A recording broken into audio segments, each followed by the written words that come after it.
Good morning. If we could all rise for the President's Pledge and allegiance, please. I pledge allegiance to the flag of the United States of America and to the republic for which it stands, one nation, under God, indivisible, liberty and justice for all. Well, folks, today is a big day. We're ushering in the new era. So I'd like to begin first and welcome Dr. Clark. He's sitting superintendent for his first meeting. We'll start off with item 1, the approval of the minutes for June the 19th, 2018. Make a motion to approve. Second. Are there any questions or comments? Motion is approved. Item 2. Up, need a vote. Oh, I'm sorry. It's been a while since I said it. All those in favor say aye. Aye. Those opposed? Motion carries. Item 2, confirmation and approval of claims. Hi, everyone. The total claims that are before you for this July meeting are $681,518.50. Last year at this time, we paid approximately $12,000 more. In looking through the claims this month, there's a few reasons for that. First of all, we have a $57,000 payment for our insurance that was made last July, that's not made this July, so that's one of the discrepancies. And then also we have had some paving work done on campus, so for paving and asphalt, payments to R.L. Harrison and Mago for a combined total of $19,095. And then also some field maintenance that we've had done for soccer, baseball, and the football practice field.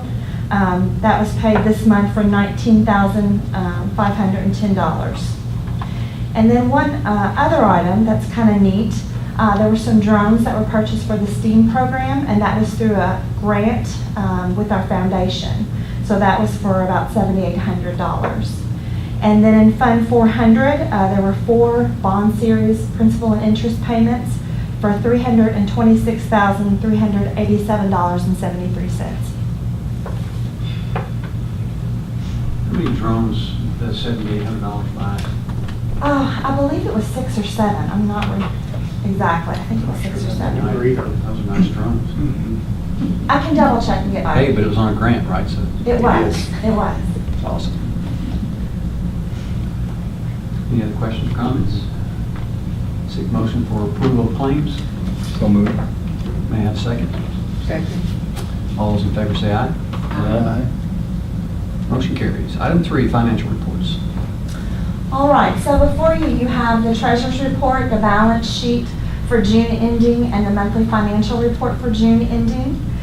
You'll see, first of all, on the treasurer's report, there's a verified cash balance in our by our bank statement reconciliation and also by our balance sheet in Munis.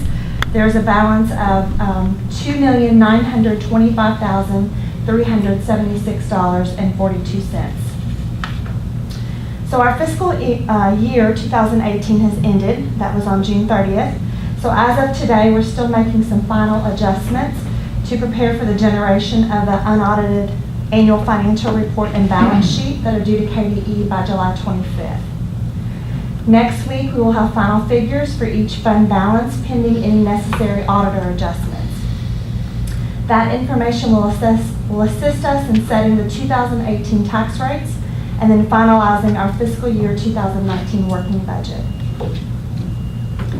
Next, for a year-end summary of our tax collection for the 2017 tax period, our total collection was $9,603,489.24, and that was in all property categories. The amount outstanding is just $27,689.13. which is truly just exceptional. The collection rate is less than 0.5%, which is like unheard of in my 13 years, my experience that I've been here. This rate signifies local economic stability, community support, and assures us that our collection office is running extremely efficiently. So I'd like to publicly thank Ms. Sheila there for her hard work and conscientious attention to our collection efforts. And then finally, to follow up with some additional positive news, last week we received notice that the latest application for the WHS Crusade for Children grant was funded for $29,000. And a side note also, just to make sure everyone's aware, all of the donations that we receive in Nelson County are returned to Nelson County through grant funding with various applicant agencies. So that's really, really incredible. If you recall, last December, Mr. Lance Boston made a presentation to you for upgrades to the playground at the Bardstown Elementary School. The primary feature of our request was a glider with a ramp that will enable students who utilize a wheelchair to experience the same thrill as a swing. And since the $29,000 grant award was less than our total projected cost, the balance of $7,500 will be paid by proceeds that are generated with our Medicaid reimbursement program. And that program has been very successful under Lance's watch. This playground will be the first of its kind in Nelson County, and we're so very excited to be able to provide this new modified equipment to encourage play and grant accessibility to all of our students. And that's all I have, unless you all have some questions. When will the playground be complete, or is it already? Lance has ordered the equipment. We are scheduled to have installation the first week of October while we're on fall break. So hopefully the kids will come back after fall break with some new stuff. Just to give you a picture of this glider that Ms. Rogers mentioned, at Broad Run Park in Fern Creek, they have this giant structure that's basically a huge teeter-totter for kiddos who are wheelchair bound.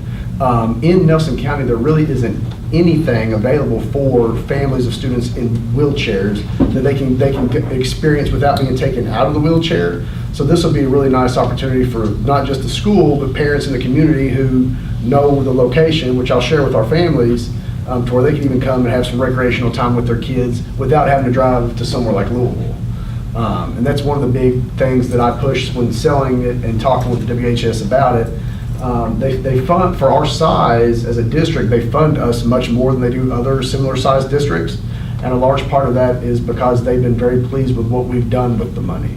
Rather than turn around and spend it on textbooks and things that just to educate kids that all kids should have a right to, we use it on projects that they don't usually see people use the money on, which is why they make a big deal out of it. And they really enjoy getting our application. So, and Tracy's been great to work with in the planning process and trying to figure out how we can maximize our funds and everything. So it'll be the same company that did the last elementary school playground we had put in just a few years ago. Tammy Phillips is her name with Miracle Playgrounds, and she has a grandson who's autistic. So she really understands what our vision is for these projects and really makes it come to life quite well for our students. Great work. It's going to be truly incredible. Yeah. That's great. Thank you so much. Sure, you're welcome. All right, item 4 is Superintendent's Report. Well, like you've already shared, this is my first meeting. I've been on the job now 17 days officially. And I want to start off by sharing just a few comments about that, share with the board and of course all those that are in attendance. It's been very exciting work. I realize I've only been in the position for 17 days, but I've already had amazing experiences working closely with central office staff. They are an exceptional group. Something that I value so much, and I know Mr. Hostclaw did as well. He built a culture of teamwork, and I value that very much. There is no doubt that the team that's here at central office is a very talented group, and I felt their support from day one, even before my official day one. So that's been amazing. Also, I've been working hard to plan for my very first administrators retreat. I'm really excited about that as well, and we're gonna by the end of 2 days, we're gonna set the course for things that we're going to be working to accomplish this coming school year. So the work we'll be doing will be very important, but also very rewarding for all those involved. Another part of my report is I was honored to have Mr. Evan Newsom as a student years ago, middle school student. it is amazing to see how he has grown, and he's going to do amazing things, there is no doubt. If the board remembers, back in May, you had a small delegation of students that qualified for a national convention with FBLA.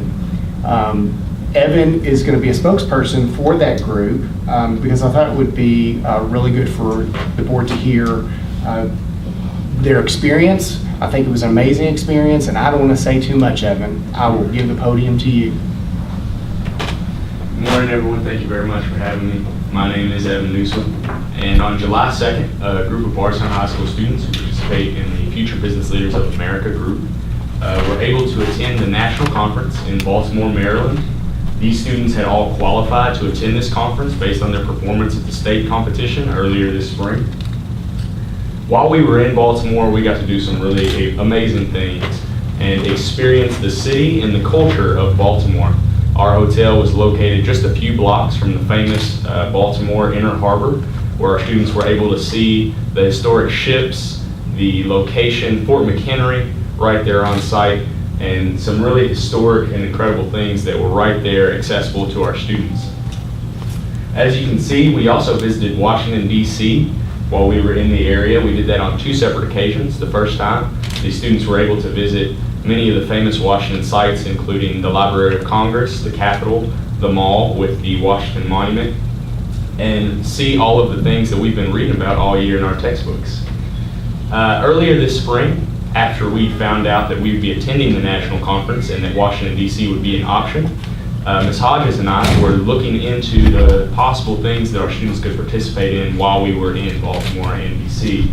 And if any of you are familiar with the Tomb of the Unknown Soldier at Arlington Cemetery, each day they have a wreath changing ceremony where applicants get to go in with the soldiers and change the wreath in front of the tomb. It's a really great honor and something that's really important.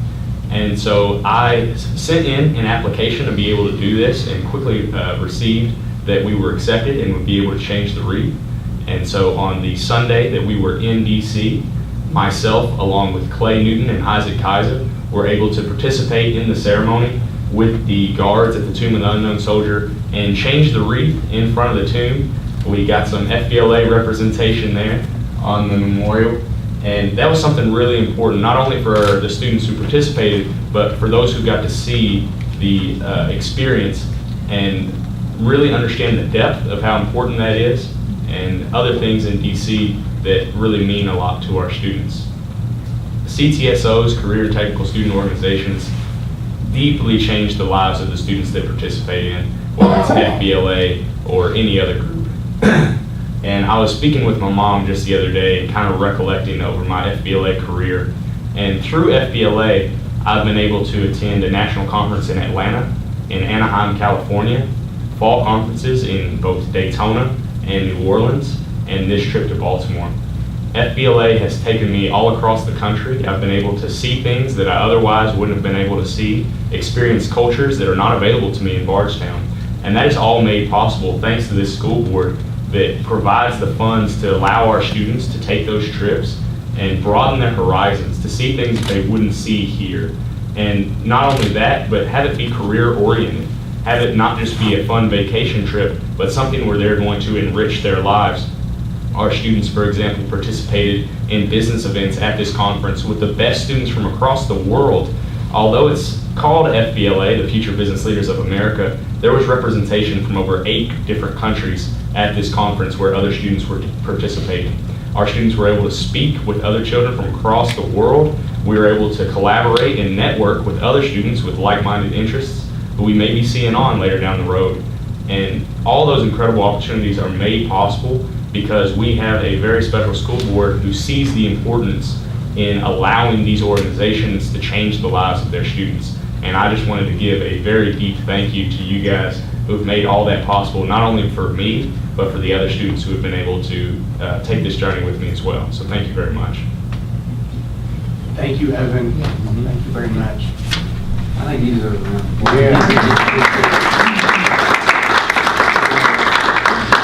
He's grown a little bit since middle school, too. Thanks for being here. That is the conclusion of the superintendent's report. Excellent, thank you. Item 5 will be the recognition of visitors. I'm not sure if we have any today that would like to address the board. I don't see anybody, so we'll move right along to item 6, which will be the approval of 2018-2019 district funding assurances. Mr. Beck? Members of the board, in your packet, you have a PDF file that details our district funding assurances. It's about 50 pages long. It is rather lengthy. There's 21 different sections, and what you're looking at is those are the assurances that we must agree to for all the programs that we do receive monies from. Those range anywhere from Title I, 2, 3, 4, and 5. The Perkins Loan, IDEA, the Flexible Focus Funds, Gifted and Talented, Extended School Services, and our KETS funding too. So as you can see, it reaches an entire gamut of all the monies that we see both at the state and federal level. These are the exact same worded assurances that you saw last year at this time. What we would do is we just need an agreement that we are going to follow those assurances, and we put that in a program called GMAT.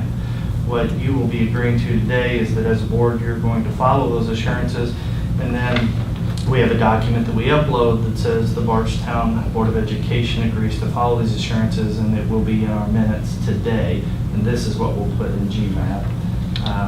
So there's no signature page, board chair and Dr. Clark. Are there any questions about that? This is a pretty normal, we do this every year essentially. We file some form of assurances every year. It has now gone into this GMAT program, so it's all done electronically now. So I have to go in and for every little question, answer yes, no, or does not apply. And just like last year, there are none that do not apply. We will answer yes for all these. We just don't know how much or what monies we will get. The federal and state government determines that. We're just making assurances that if we do get any of this money, what money we have, we will follow the proper protocol for that money. Any questions or comments? There's not anything, it's a no? No, sir, not on any of those. There in the past would have been one that doesn't apply. We don't qualify for that fund, but we now qualify for all of the 21 sections. So we definitely say yes. If you're willing to give it to us, we'll follow the rules. Thank you. Seeking a motion for approval of 2018-2019 district funding assurances. So moved. Can I have a second? Second. All those in favor say aye. Aye. Thank you. Motion carries. Item 7 is approval of 2018-2019 extra service schedule. Mr. Bowling has several Got different the next schedules few, that he's going to review for you. Get that. So the extra service schedule that you have in your packet that basically looks like this, it's a spreadsheet. It is exactly the same as it was last year with one exception. At the high school, we have a bowling program now that is in its 3rd year. Just to give you a little background on that, it started as a club in its 1st year with a volunteer coach, and we typically do that to make sure that we have numbers to sustain a program and so forth. We had a lot of interest that 1st year, so the 2nd year, which was this past year, we ran that program under the KHSAA, competed in the district, and won the district. So we have about, boys and girls combined, we have about 40 kids, give or take a couple, in that program. So we have added that to the extra service schedule. It is down about the, just below mid-page there. It's a boys head coach of 1,500 and a girls head coach of 1,500. And our coaches are current employees at our high school. So that is the only change to the extra service schedule this year. Since the bowling center is closed, where do they practice? That's a really good question. We're working on that. We don't know if it's a temporary close and where they're in agreement where he would open up just to service our teams, or if we'll have to find the neighboring community in order to link up. The whole county's in the same boat on that, so we'll work together to try to find a location. Also, has anyone ever added up all these columns? How much is in total of all these extra service schedules? I have not added that up. The I'm just curious stipends. because also, what fund does that come from? Ms. Rock, general fund. Just general fund? And I do not have a total either, I'm sorry. I'm just curious. I can get that to you. I see columns and I'd like to see them. Yeah. Right. And it's, the thing about the extra service schedule is just about every item, really every item on there is related to a service that we provide for kids, an opportunity that we provide for kids to be involved in a sport or an activity, academic team and things like that. So the money is being put to good use. And I would say that our coaches, it's a good deal for us, let's put it that way, the time that they put in. Any other questions on the extra service schedule? May I have a motion to approve the 2018-2019 extra service schedule? So moved. May I have a second? Second. All those in favor say aye. All those opposed? The motion carries. Item 8 is the approval of 2018-2019 extended time schedule. Okay, the extended time schedule is just a little different. It goes along with the extra service schedule in some ways. There's a stipend plus extended days for some of our coaches, and then also the extended days that all of our principals work and all of our directors in addition to the regular school calendar. So for instance, a principal has 53 extended days in addition to the regular school calendar of 186. So there have been no changes made to the extended time schedule that was approved last year. It's exactly the same, line by line, item by item. Any questions concerning the extended time schedule? Are the CIA folks on here? The CIA, the teachers that are on the CIA committee is considered a committee, and so there's not a stipend for that. Is that what you're talking about? Our CIA? No, the CIA. How often does the CIA meet, Michelle? This past year, we met 4 times a year. It's 4 times for roughly an hour. It wouldn't even really add up to a whole day for the most part. So there's not extended days for that for the CIA team. All right. May I have a motion for approval of the 2018-2019 extended time schedule? Make a motion to approve. May I have a second? Second. All those in favor say aye. Aye. Those opposed, motion carries. Okay, next item is the approval of 2018-2019 substitute salary schedule. Like the extended time schedule, the substitute teaching salary schedule has not changed since the one that was approved last year. It's the same, and it is broken down by ranks. So if the person is a certified teacher, they get to make a little bit more, and then if they're a rank 2, which means they have a master's degree, there's an increase there, and then also a rank 1, and then below that it depends on how many college hours that the substitute has. And then there's also a line for retired teachers, nurse substitutes, and then you see the little box, there's some information below the box there on long-term subs that do maternity leaves and things like that, but it is exactly the same as the one that was approved last year as well. We're competitive, I suppose. Yes, actually, it's funny that you mentioned that. I actually spoke with Tim Hopkins-Smith over at the county, and we try to stay we try not to compete with each other and one-up each other a little bit to try to steal subs and things like that. We work together on that, so yes, Do we have good availability? Yes, we have subs, but it's always, we're always short a sub or 2, seems like.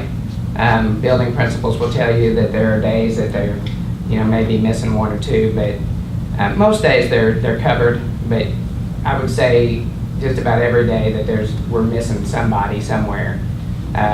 We're always trying to recruit new subs. We've actually signed up 2 this week, new folks that are wanting to substitute. So that's something that, as an HR director, I'm going to try to work on a little bit to see what groups of people out there. We have retired teachers, which we've gained a couple recently, that would be willing to sub. And, one thing we lost was our St. Catherine connection. They're not here anymore, and we had quite a few subs from the students there especially the ones that are in the education program that subbed in our buildings, and with them being gone, it has left a little bit of a void. So we're always working to try to add more folks and keep our subpopulation as plentiful as we can. Any other questions, comments? May I have a motion for approval of 2018-2019 substitute salary schedule? Make a motion to approve. Second. All those in favor say aye. Aye. Those opposed? Thank you. Motion carries. Item 10 is the approval of the 2018-2019 fee schedule. So our fee schedule, we first have our early childhood education center 3- and 4-year-old program tuition schedule. It is unchanged. The child care fee schedule is also unchanged. We do have a change in the breakfast and lunch fees. And I'm going to let Miss Greta Cecil come up and talk about that for just a second. She's got the next item anyway. And Greta, I'm going to go ahead and, are you coming up? Yeah. Okay. The breakfast and lunch fee schedule is set by a formula. It's not something that we just sit down and try to decide. And that's I think, Greta, correct me if I'm wrong, but that is somewhat made up of figures from the formula from last year's participation. They take your number of meals served in October, then they take in consideration what the federal reimbursement is on meals, which is broken down by free, reduced, and paid. So when they looked at ours this year, we have to do it yearly. They said you need to raise it at least 5 cents. You can cap it at 10 cents.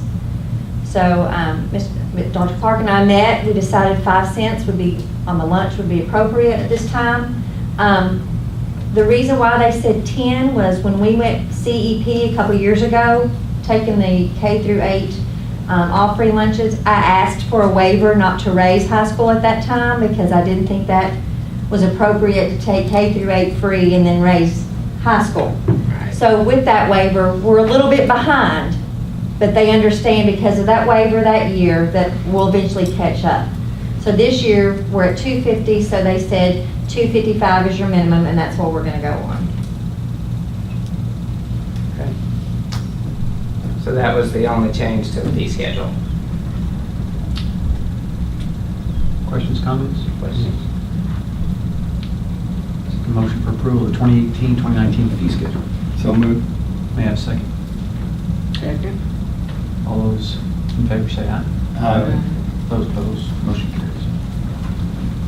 Item 11 is the approval of 2018-2019 National School Lunch Application. This is a yearly process. This just says that we are going to participate in the National School Lunch. We're going to receive the federal reimbursement, and we are going to follow those guidelines that come along with receiving that reimbursement It's something we do every year. every year. This is the free lunch for all. No, this is just a lunch application saying we're going to participate in the National School Lunch Program. Okay.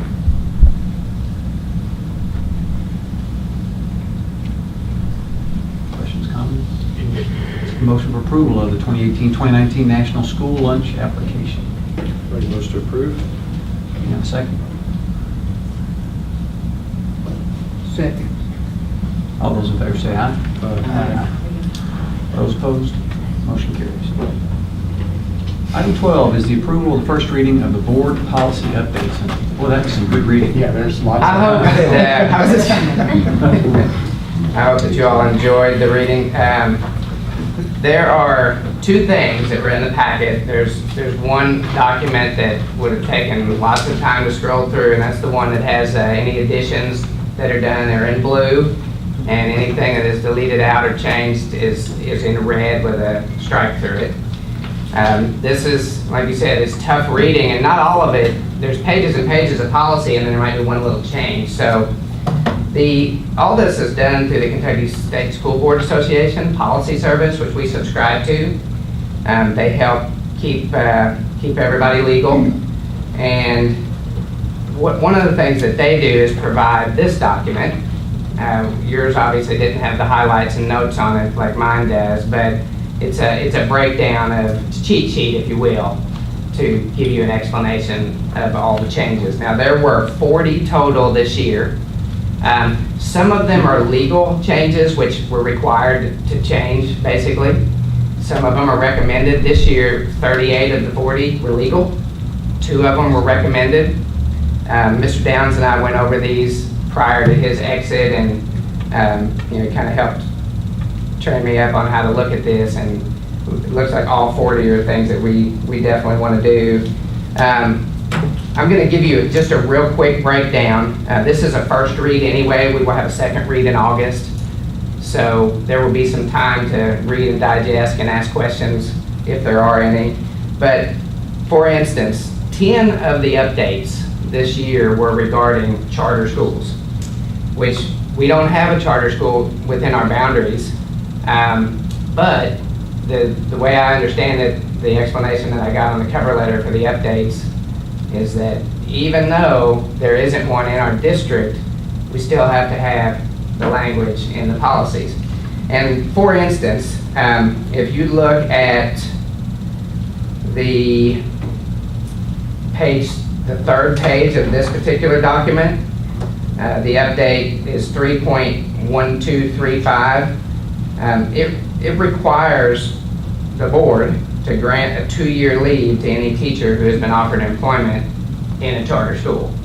Now, that would be only teachers that have a continuing contract, which means they sign their board contract and have tenure. So that is one of the updates, for example, regarding charter schools. There's also one in there that requires board members to get some training by December the 31st of 2019. I think it's 12 hours of training. So that'll be something that will happen for you all in the coming year. So the next section that I want to draw your attention to was 7 of the updates are regarding the new requirement for neglect and abuse. In addition to a regular background check, we require now to have applicants to submit a letter from the Cabinet for Health and Family Services stating that they have not been found to have neglected or abused a child in the past, which makes sense. We are in children business.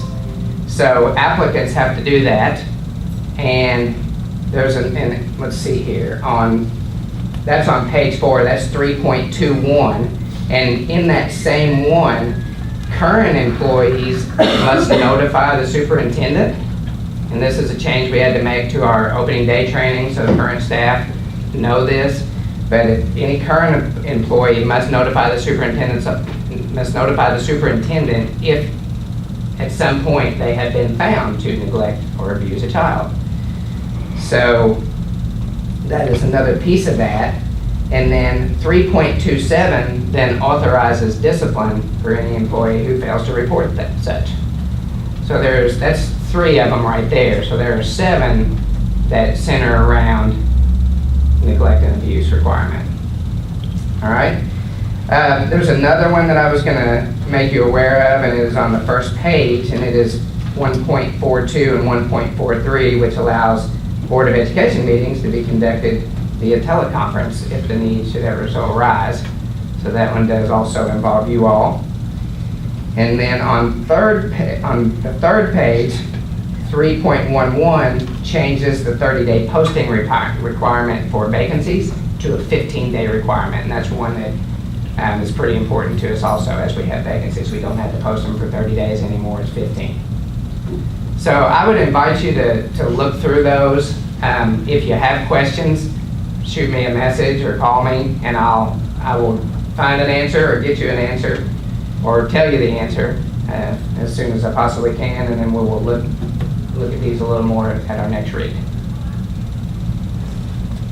I went through this past Friday training on charter schools. Mm-hmm. We had a packet about 1.5 inches thick, and this attorney was up in front of us, and she said she's just going to hit the highlights, which by the time she got through, she had some people confused about how this thing is going to work. And primarily it was when you have like 60 days once they say we want to do something, they have 60 days to complete that contract and get everything going. We've got it's amazing how confusing it's going to be. Well, and sometimes the legal jargon and the policy updates is confusing enough, but then the whole idea of charter schools is something that a lot of folks just don't understand yet. So I'm with you. One of the things that teachers should be aware of is that they said that there either would be or would not be, if they decide to go to a charter school and they stayed there for more than 2 years and then wanted to come back after that, that possibly their position would not, there would have to be an opening for them to get back in the school system. Now, don't take that to law. That's just one of the things. Right. But there was something about they either would or would not be allowed to come back to have a position held for them.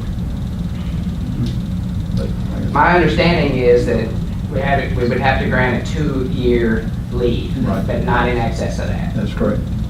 So that would definitely complicate things if that were to happen. The application is very complex. Yes, it is. So have you all already had that required training then, or was that just part of your update training for this year? Oh, we had some of the You areas. had some, okay. We had the application. The problem with some of that training is the ink's not dry on the sentences on the paper, because they're not exactly sure some of the interpretations of it. For example, the charter stuff can also be utilized in a regional fashion. So, people say, well, it won't happen here. Well, it could happen here if several of the surrounding counties and they wanted to make a regional charter. And as I was pointing out to Dr. Clark, it's something that we have to be prepared for, because once somebody hits the big red button, you got 60 days. So you got to be Right.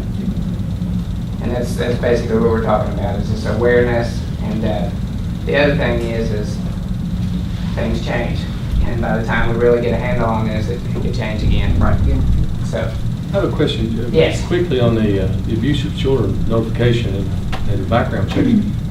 What's the finding authority? Does it have to be a it goes to the conviction? cabinet. Oh. It goes to the cabinet for Health and Family Services. There's a form that we fill out. Oh, no, I get that part, Yeah. but I mean, how does somebody that's an existing teacher come back and say, I need to tell superintendent that I've been found guilty in court? No, they have to be found a substantiated claim by the cabinet of Health and Family Services. If the cabinet finds them to have neglected or abused a child, that's when they have to report it. And or the court in other cases, but that would be the case, I'm guessing. Yeah, I mean, if it was in court, it would generally be the cabinet that would be involved in that.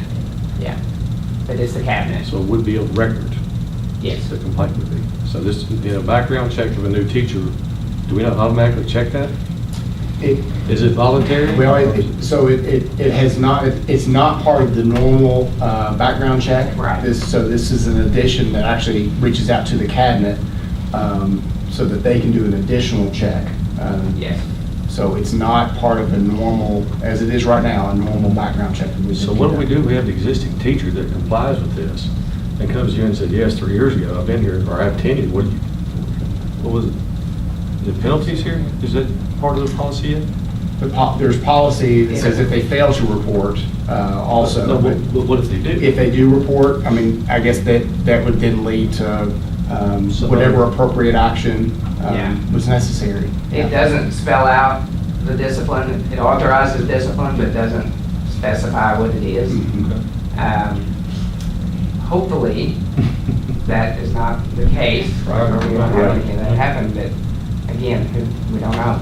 Yeah. If it's here, we may need to prepare for that. Sure. Very much. Thank you.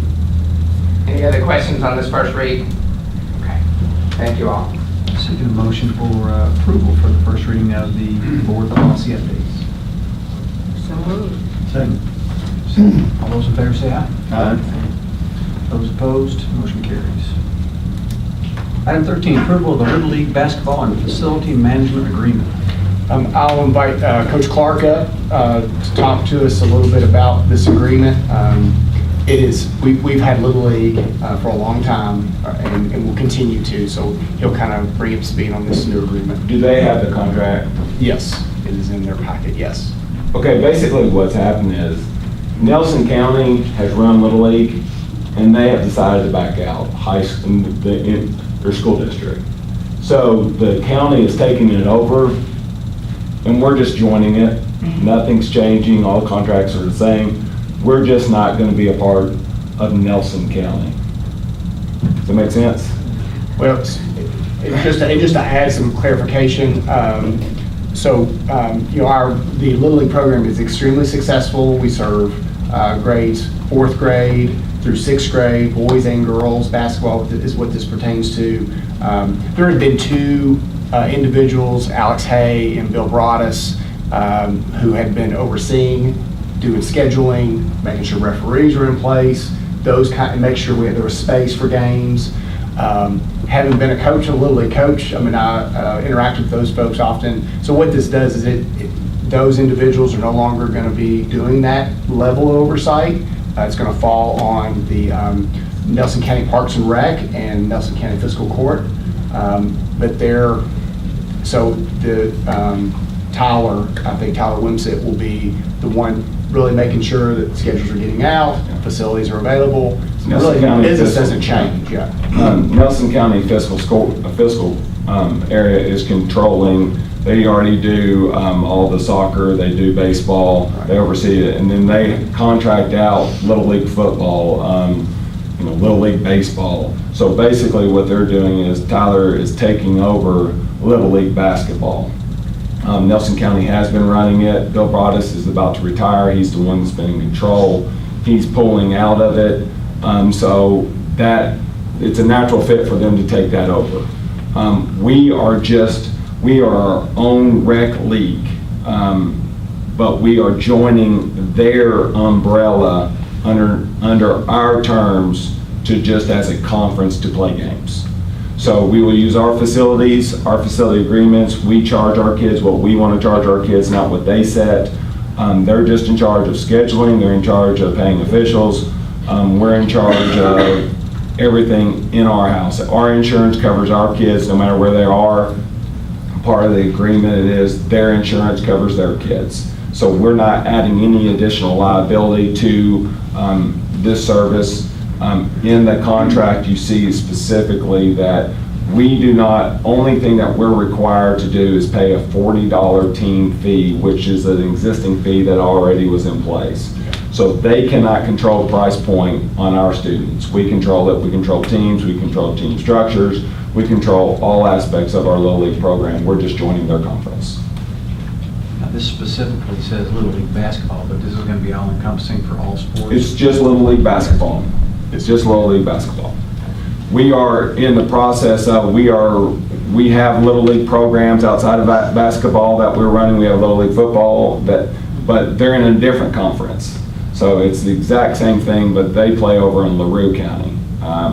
This is just a shift because it was a part of Nelson County Schools, and Nelson County Schools says, we're out. Nelson County wants to put it under contract, and that's where we are.